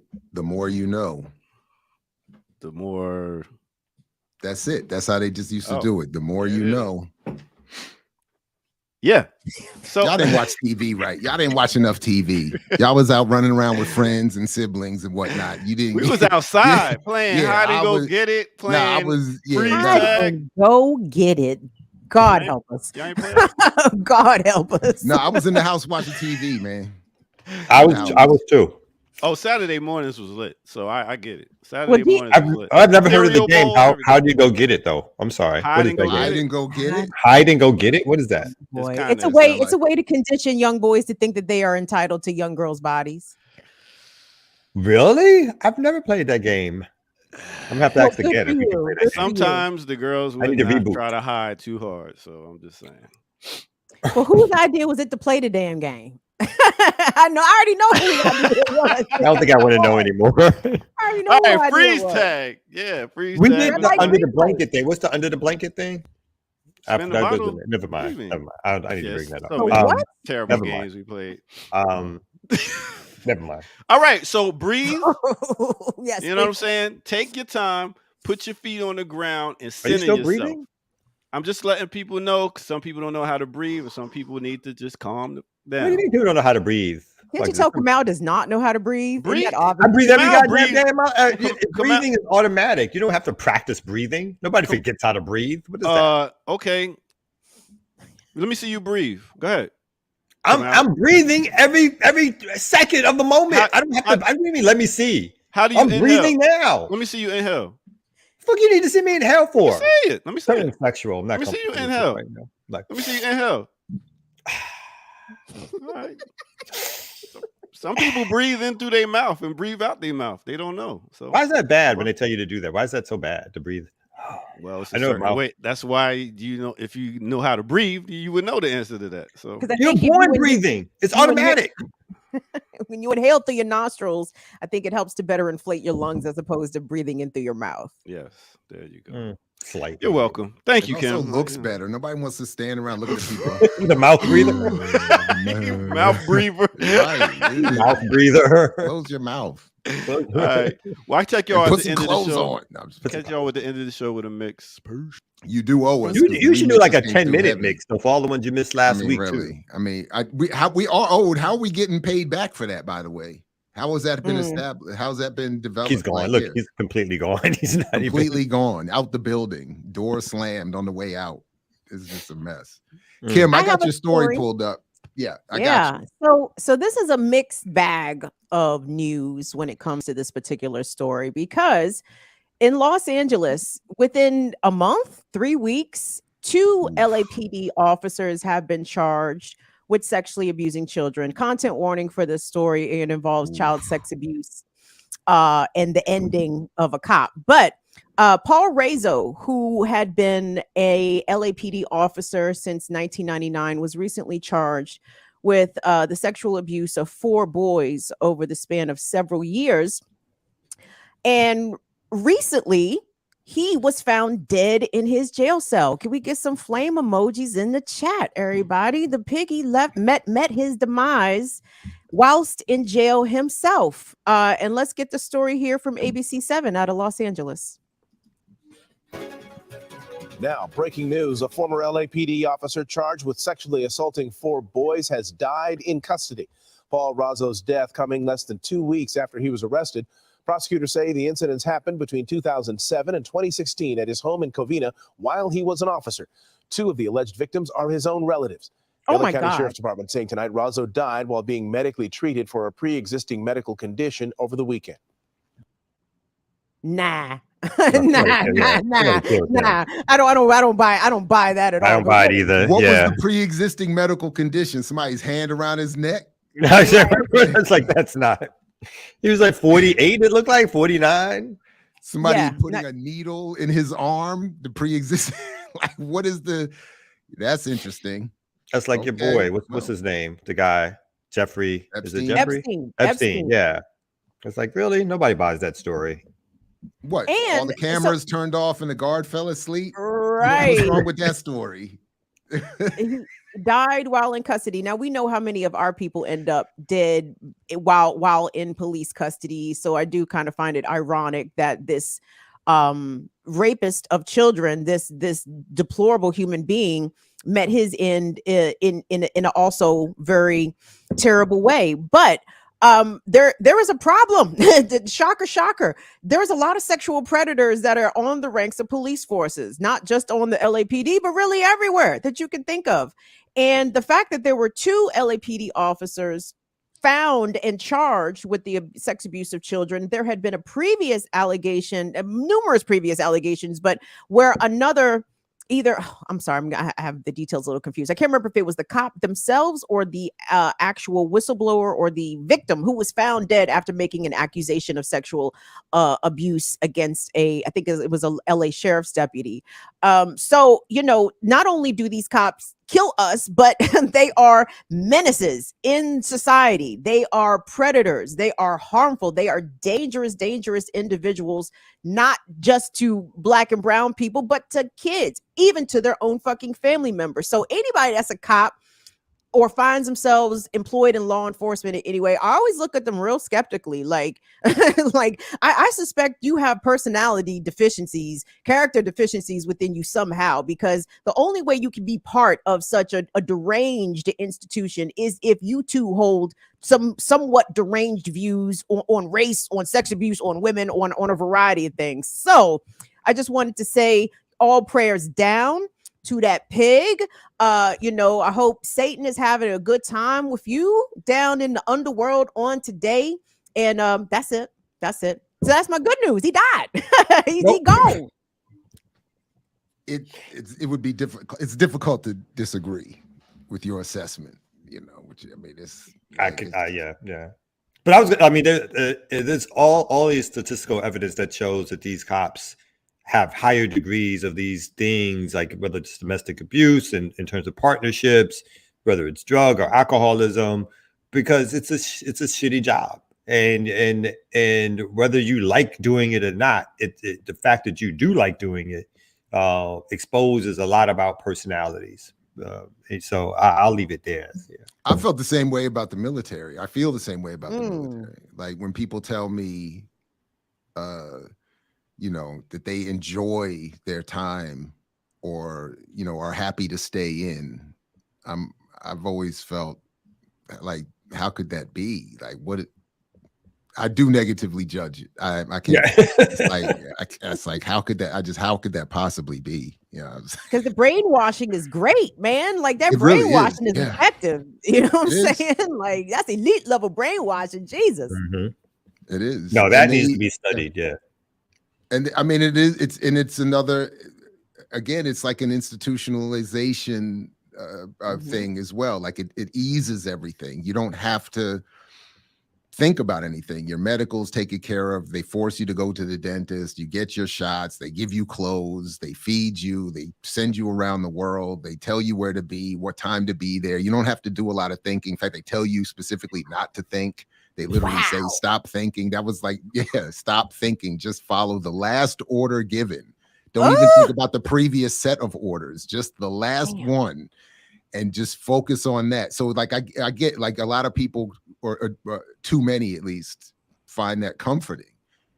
And I thought it was a goddamn nightmare. It was just it was just a total nightmare. And I felt my humanity slipping away. So it even shows like in the overabundance of folks who at least historically have committed like mass shootings, like with military training and background and all that kind of stuff, that when they don't have any use for them anymore, or they just put them back out here, that these are the people that you trained to kill and who have killed in other places. And now they're basically just being put out into the street. So, and I'm turn that off. Like and nothing that replaces it either, where the energy is just irreplaceable. I imagine. I was just a glorified janitor, but that's, I mean, I can imagine. So you say, but they still taught you how to shoot and shit, right? I mean, yeah, they did, but and that 50 cal is nice, and you don't like, it's not something you could just easily shoot around. You can't just pick up a 50 cal machine. But yeah, I get it. So yeah, no, I get it. You're right. I mean, no, I mean they did, and just the overall humanity piece is like I just felt it all just fading away. I'm degenerating. Wow. I am degenerating. Oh wow! And I felt it as a 20-year-old. So I mean, I can, like I felt it. I was like, oh boy, yeah, this is going to. That's why it's always when you mix it with the patriotic propaganda of like what you're doing, like the skills to kill and do all that kind of stuff, and then it's the rationale or the justification and how it's mixed up in there. And so the hope is, of course, that you don't feel bad for it, because you feel like you've created other folks as enemies of your freedom, or of all that supposedly America stands for. And that's supposed to be the guidance that gets you through. But that shit fastly breaks down when you're put in situations, or if you do where you're actually doing that shit to people. At least for some folks it does. It breaks down. For others, of course, like you said, the brainwashing is so elite at a level, right? You know what I mean? It's that for the most part, people go about it thinking, well, of course I did that. And then it'll ease out or ooze out in different ways, which will be back in family life or back in some other sort of off-site confrontation with people. So that's how it begins to ooze out. It's like once you leave that battlefield and you leave that behind, you still have all this training and angst in you. And, just to bring up the New York choking thing, you had some young guy who decided, hey, I'm going to apply these skills. Look at me. I can take somebody down, right? Like, let me show you. I'm heroic, and in the end, I do it for like, supposedly my training is like after what, like less than 3 minutes or less than, well, however times you're supposed to keep that on. And this person kept it on for like 7 or 8 minutes. So, but he can't be a racist because he was planning to go to Africa. So if he was deploying to Africa, he was deploying. Like, what do you mean? Well, this just says he was planning a road trip to Africa. So Daniel Penny, to what? Go big game hunting for black people, for more black people. He says, let's see, second degree. Let's see. I mean, it's a little bit it's a little bit comical. Everybody who's ever met me can tell you I love all people. I love all cultures. You can tell by my past and all my travels and adventures around the world. I was actually planning a road trip through Africa before this happened. I know, because no racists have ever been to Africa.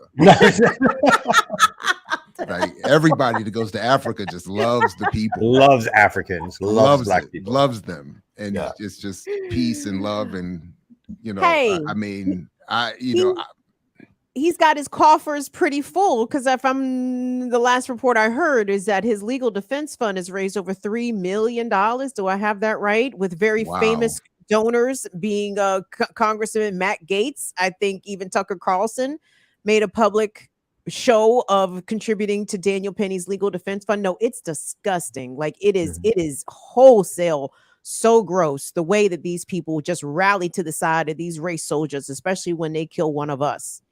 Has anybody done a collective assessment of that point? Like when George Zimmerman got all his money, and then the boy in Ferguson, Minnesota, Darren Wilson, well, him too. But then him, like Chauvin, the funds that all the kid who shot the protest or whatever, Rittenhouse, Rittenhouse, like they all seem he became famous, right? Yeah. So I wonder if there's been like someone to do like one nice comparative. I'm sure somebody on YouTube. I think one thing they did, this was a few weeks ago, was I guess when the funding for the Penny Dude had reached $1 million, and then they compared it to how much money was raised for the funeral of Neely, and it was like 100,000, like compared to the millions for legal defense that was already being raised. So even the comparison is just like of those two things, right? Is this like just the imbalance that shows you the priorities.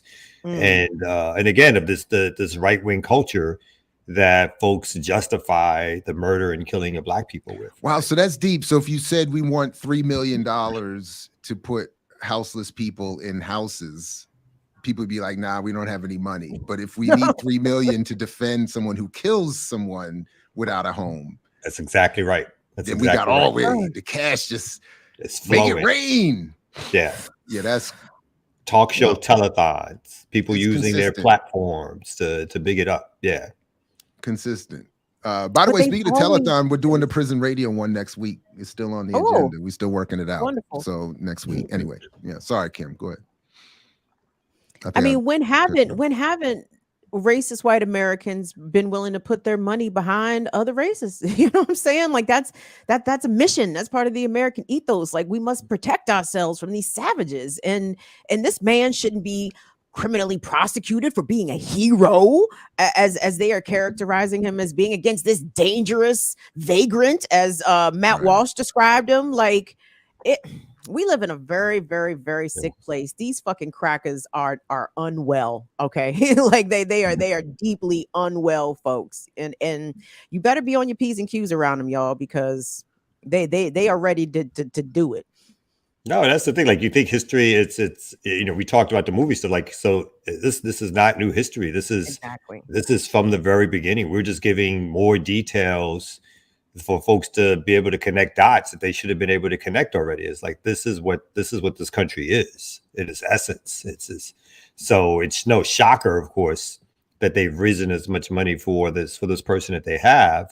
But the fact that it just continues this blatantly, and then you have this establishment culture, the so-called moderates, which treat it as it's all normal and good, so they can keep people shopping, right, and keep people watching programs, because that's really what they want us all to do, is to stay at home, don't participate, don't do anything except buy, and shut up, so that they can keep this whole thing going, despite the fact that they see themselves there's like the serious rifts, which why once they get money, they all go away and buy their hideouts now with their bunkers and the rest of it, because they see like the unraveling of the country right before them.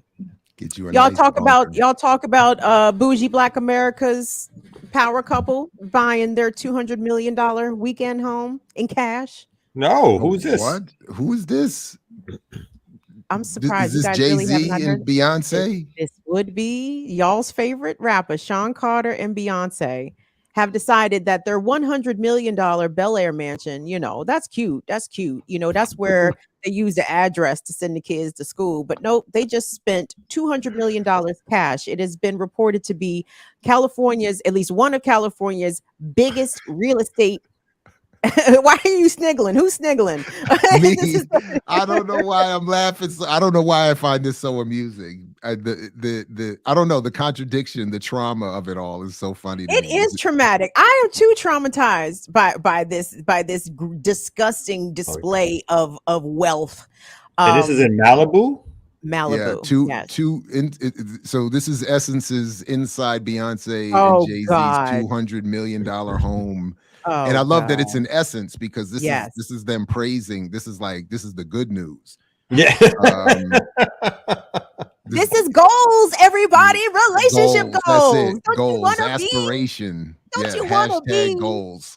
Don't you want to have? Don't you want to live? So I am definitely broken because I can look at this picture and I can see the beauty of the home. I get it.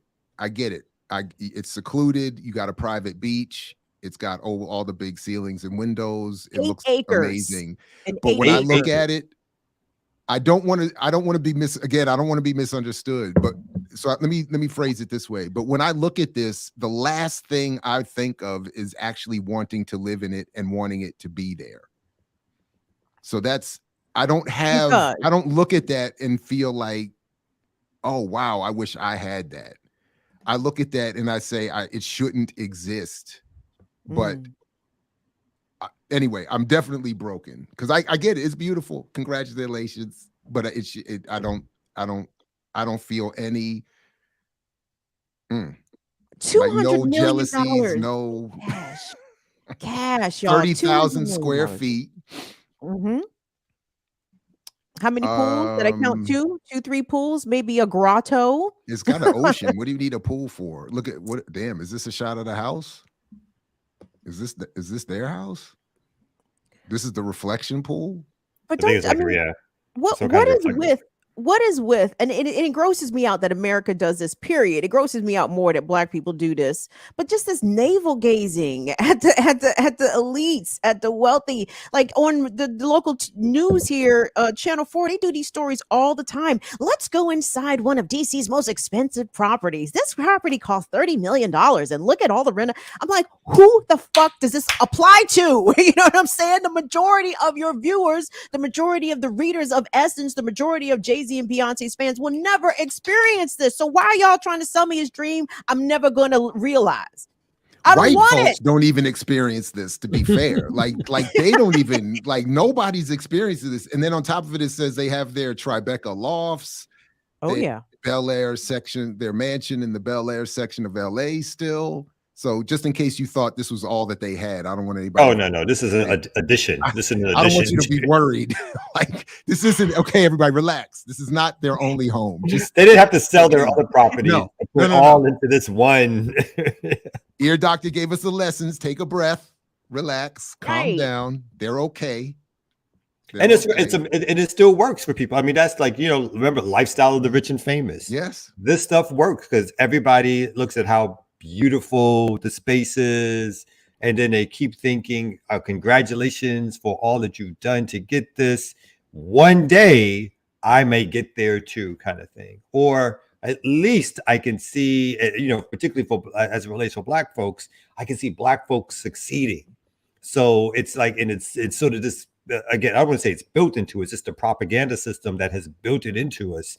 That either we're going to also be the Horatio Alger story that goes from rags to riches, and so therefore don't hate on nobody because we're gonna have that one day too. Or two, isn't it just a beautiful thing to see rich people show their wealth, and that somehow brings some sort of comfort or joy to people, or makes them ooh and ah. Where again, as opposed to thinking about, why the fuck does all these folks got all this money and the rest of us live like this, kind of thing? Instead of that being the reaction, it's the other one that's like, oh, let me just sit back and watch this. What a great, it's almost like a drug, right? It's like another let me sit back and just relax and watch sort of the opulence of the 1%. But this nauseating. I've long been broken. Like, it don't, like, that was the thing that for me, Columbia was, growing up out here, had the reverse effect.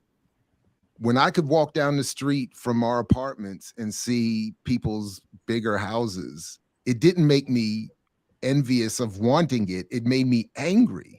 Like, I didn't have the language then, but it made me angry. And then when I got sent to Baltimore, friends, and I saw somebody's rich house for real for the first, like a real rich house, not like that Columbia, not that little long reach money, no, nigga. We're no. talking about that.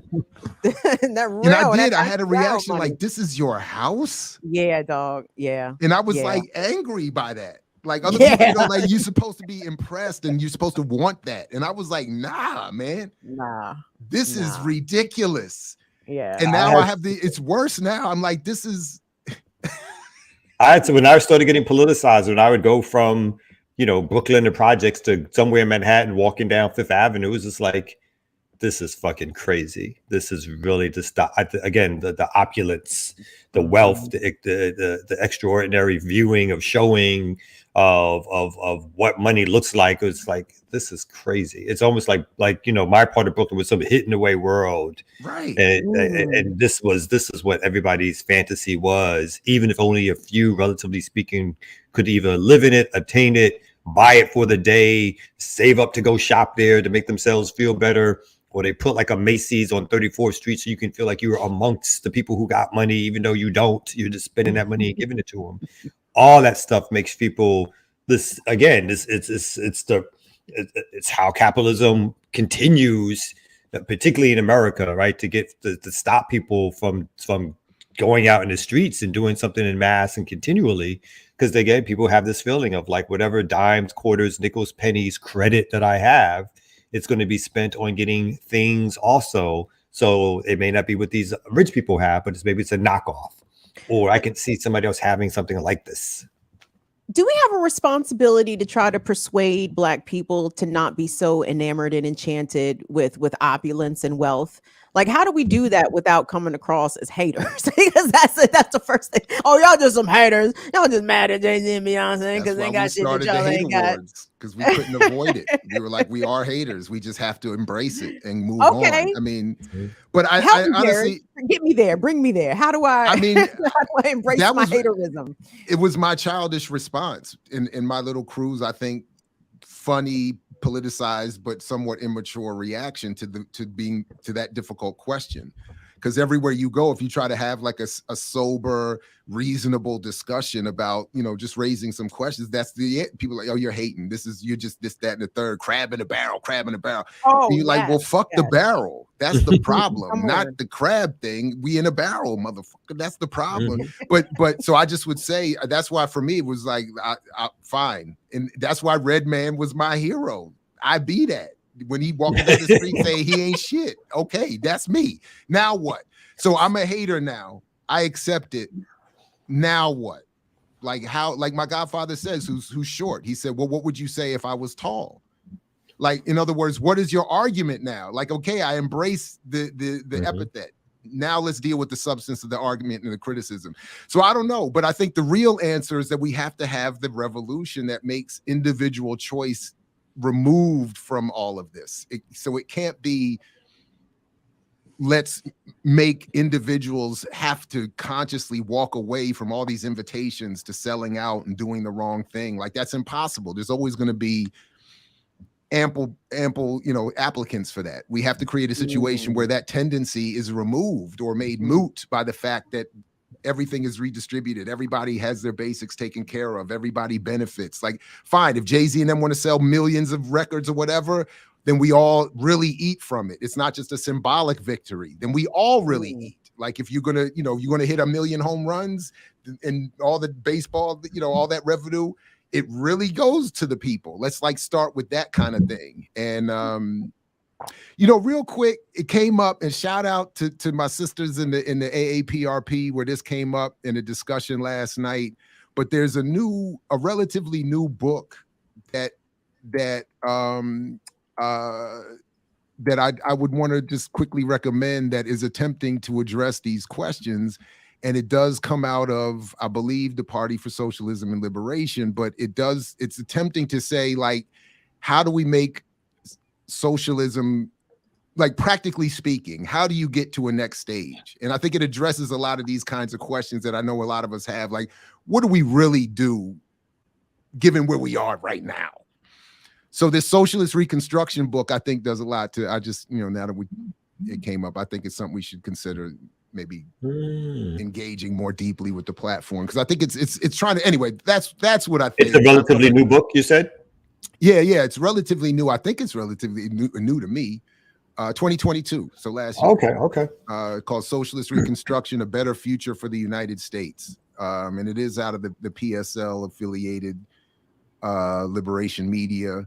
And I think it's like I don't know, it's a practical revolutionary guide, I guess you could call it. I don't know, something like that. I haven't really gotten too deep into it, but it's attempting to address these questions of, what are we really going to do? Because Jay-Z and them just bought this Malibu house. Are we really going straight to a socialist revolution? Probably not. So like, what steps would we, what would these things look like?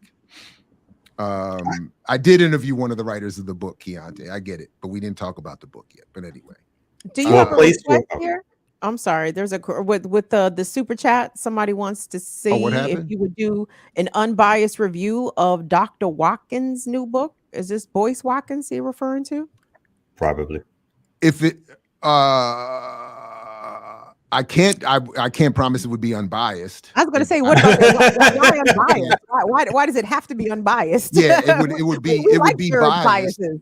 But if it's if he makes legit, oh man, I don't know. You did ask nicely with a super chat, even if it isn't. Sure did. Sure did. Yeah, well, to underscore, they wanted you to see it. Like, hey, would you? So, shout out to ZZ Lion Dad. Thank you for your super chat support earlier. Yes, thank you all very much. So I wanted to put this up because I think we're coming to it, and I see the ear doctor coming up too. Yes. And so another place we can start to talk about what socialist revolution looks like. I've been really bad at promoting this here on the platform, but I think it's, we're a month away, and we have the National Black Radical Organizing Conference coming up June 23rd to the 25th here in Atlanta. We've got such a positive response that we've switched locations. It's at a place called the Chateau at 335 Upper Riverdale Road, Suite A12, Jonesboro, GA. We got a book of hotels that have been put to the side for folks. So that's where we're going to lead folks to. We're going to do a bus from the hotels to the place. We're going to have organizers, including our own Dr. Jared Ball, folks from BAP, some AARP, people from Community Movement Builders, organizations from around the country, both some of our elders, former Panthers, former political prisoners, BLA members, to our young organizers in their 20s and 30s, representing people across the spectrum of radical Black nationalists, Pan-Africanist politics, self-determining politics. I encourage people, it's only $25 in terms of cost.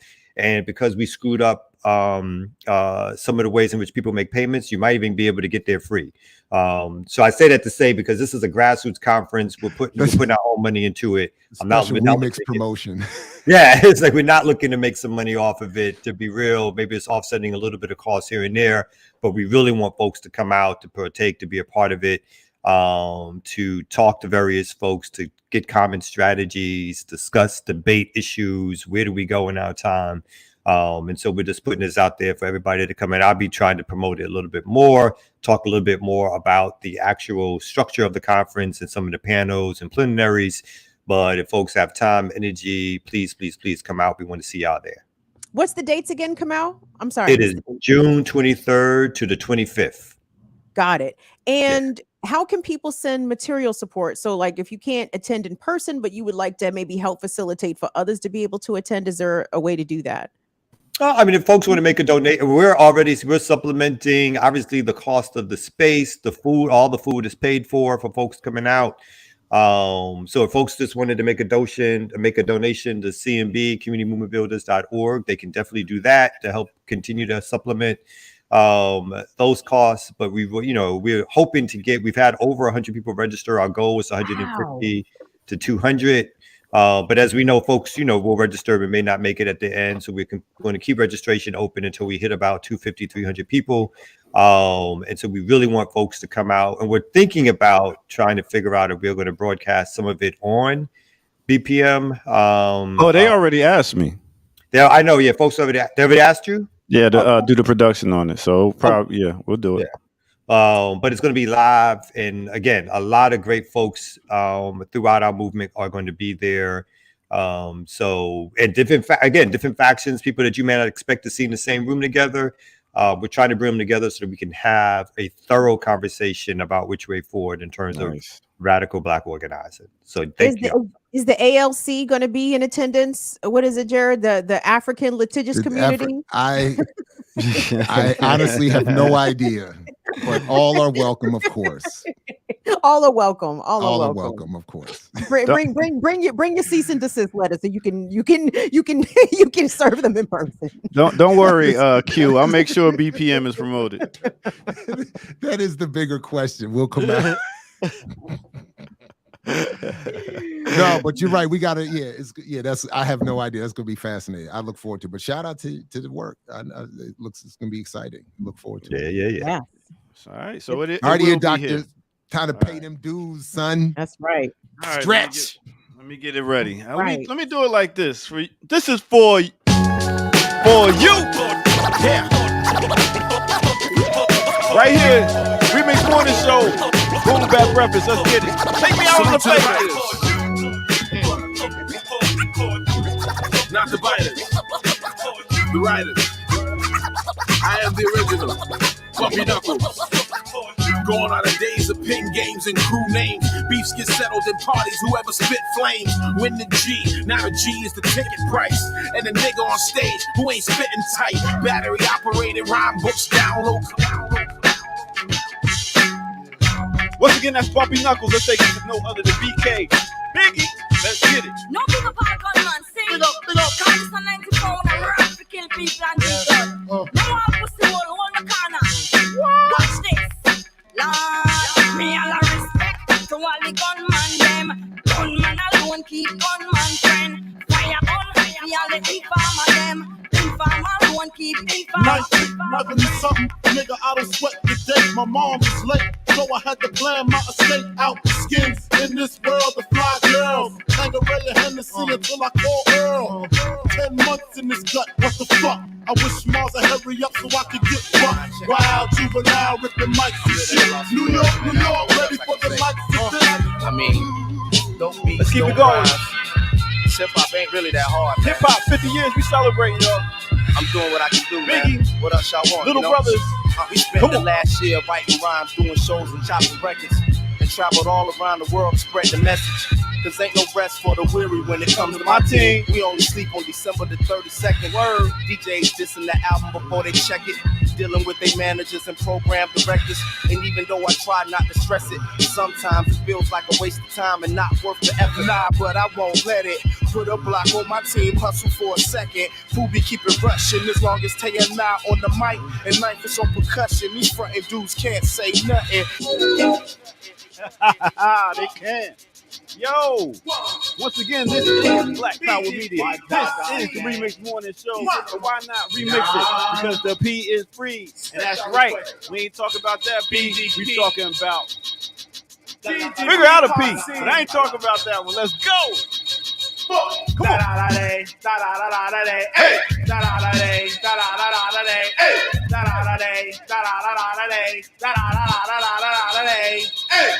yes, y'all are rocking on your real hip hop.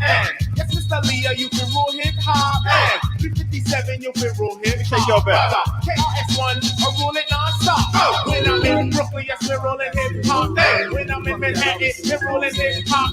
When I'm in Queens, we're rolling hip hop. When it's Staten Island, we're rolling hip hop. Know what I'm saying? Big Nas, Grand Wizard. What is it like? Let's get it. Know what I'm saying? Once again, Boom Bap Preface in your ear. Let's go. Listeners, blunt heads, fly ladies, and prisoners, Hennessy holders and old school niggas. Then I be dissing her. Unofficials that mold woolly tie. I dropped out a coolie high, gas the bar, cocaine, cutie pie, jungle survivor, fuck with the lava. My man put the battery in my back. A difference from energizer. Sentence begins dented. We out of here, y'all. Peace out. Moderation's infinite. Money wise of physiology. Poetry, that's a part of me. Retardedly, Bob. I dropped the ancient manifested hip hop straight off the block.